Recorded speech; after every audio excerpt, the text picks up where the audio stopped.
随着新市南科3期将完成开发，国发会佮通过伫沙仑扩大为南科第4期来推动生态科学园区。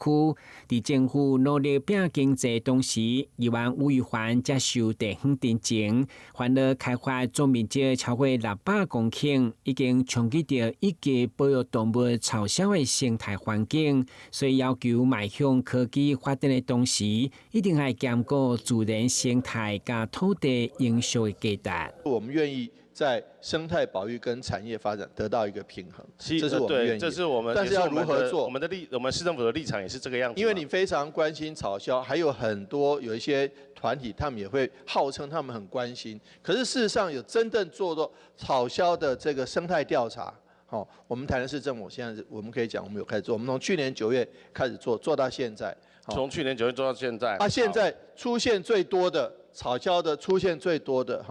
就是在高铁，你刚刚上面有个高铁跟台铁的那个标志，在高铁那附近跟 C 区高铁那附近，另外一个部分在往南，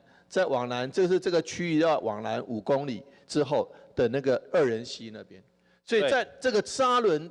农场台糖沙仑农场这个区域，目前为止监测到现在为止还没有发现。我们那个监测是全面的监测。虽然市长回应沙仑农场现阶段经过检测也未发现嘲笑的影子，不过该开发案也是引发环保团体反弹甲在地人士烦恼，认为这是台湾少数观察到嘲笑的地点，而且出现率将近6.5%，不应该大规模开发。对此，市府进一步表示，会以生态优先来开发，并规划异地补偿。台南新闻，管子杨顺怀采访报道。